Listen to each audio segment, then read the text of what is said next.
So, how do you take a country with dozens of different cultures, different histories, and make it feel like, well, one country? That's what we're diving into today, the amazing story of Ghana's identity.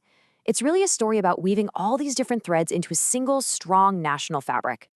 It's a massive question when you really stop and think about it. What is that invisible thing, that glue that connects millions of people and makes them feel like they belong to something way bigger than their family or their hometown? What makes them feel like they're part of a nation? Well, sometimes that glue is just a shared, electrifying passion. And in Ghana, you'd be hard pressed to find a better example than football. I mean, when the Black Stars are playing, the entire country just stops. Everyone's united, cheering for the same goal, filled with this incredible sense of pride. It's just a huge, powerful, unifying force. But it's just as powerful as shared joy? Shared heartbreak. Ask any Ghanaian about the 2010 World Cup and that infamous handball by Luis Suarez. Oof. That single moment of just collective agony, it became a defining part of the national story. It's this shared memory that, in a really strange way, actually made that feeling of us even stronger. So, all these powerful emotions, the highs and the lows, they're all tied into this one core idea. Which brings us to the big question. What actually is national identity when you break it all down? Okay, so at its heart, national identity is really just a feeling. It's that personal, subjective sense that you belong to a nation, that you share something, traditions, culture, language, with millions of other people. And what's interesting is you can feel this even if you don't have an official passport. And that feeling doesn't just come out of nowhere, right? It's built from really concrete things you see all around you.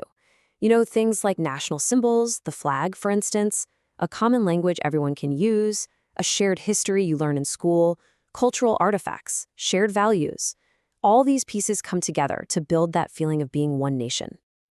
Now, this feeling of national identity, it's like a coin with two sides. On one side, you've got patriotism, which is that positive love and pride you have for your country. Totally healthy. But if you take it too far, you flip the coin over to chauvinism. And that's an aggressive kind of toxic belief that your country is just flat out superior to everyone else's.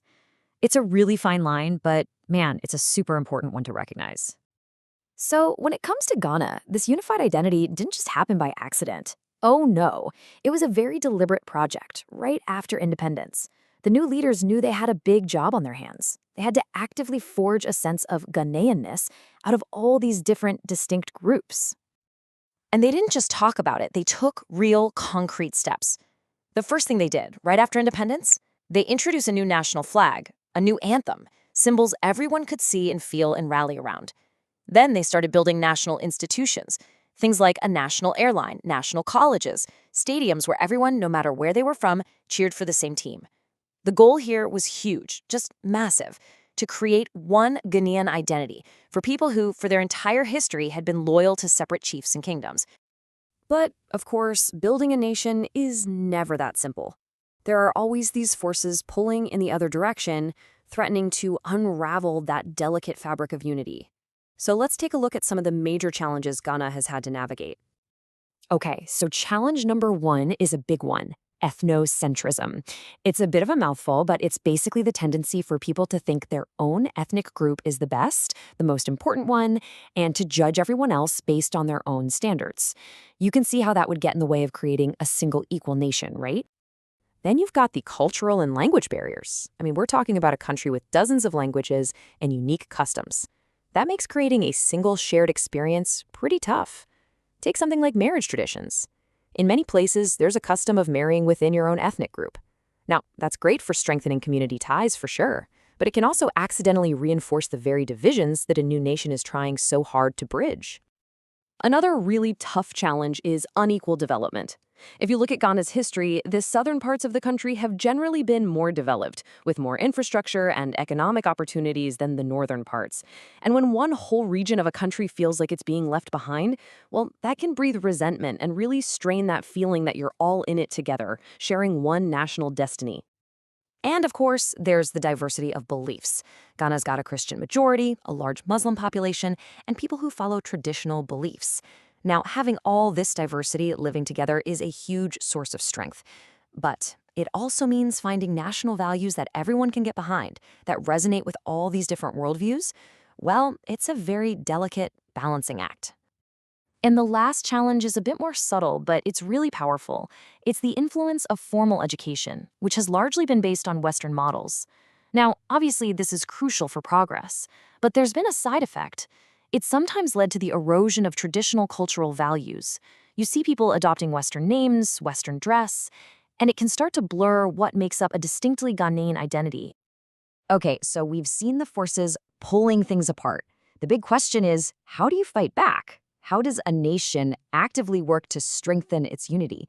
Let's dive into some of the strategies Ghana has used to weave that national fabric even tighter. And there are some really clear, practical things you can do. We're talking about promoting patriotism through what kids learn in school, actively encouraging marriages between different ethnic groups to literally build family ties across cultures, and, of course, celebrating national festivals where everyone comes together. These are all real, tangible ways to pull the nation closer. One of the most powerful and beautiful strategies is promoting traditional clothing. Just look at the incredible kente cloth. This isn't just a pretty piece of fabric, it's so much more. Every single pattern tells a story. It's a globally recognized symbol of Ghanaian history and culture. So when you wear it, you're making this powerful statement of pride and who you are. And this isn't just about one type of clothing. To make sure this is a truly national effort, it's about celebrating traditions from all over the country. The Badakari, or the smock, for example, is this amazing, distinctive clothing from the northern regions of Ghana. Promoting it is just as vital for creating a truly balanced and inclusive national identity. And this idea has even grown into this really cool modern tradition called African Wear Fridays. It's such a simple idea, but it's absolutely brilliant. It's caught on all across the country, and it encourages everyone, every single week, to celebrate local culture and textiles. It's awesome. So after all this, why does it matter? What's the big takeaway? It's that being a nation isn't some destination you arrive at. It's not a finished product. It's a constant, ongoing project, a real work in progress. And really, when you boil it all down, it comes back to this one simple but incredibly powerful idea. Patriotism isn't just about waving a flag or feeling proud. It's about what you do. It's about putting the interests of the country as a whole first. So, if there's one thing to remember from all this, it's that national identity isn't some static monument that's just there. It's a living, breathing tapestry.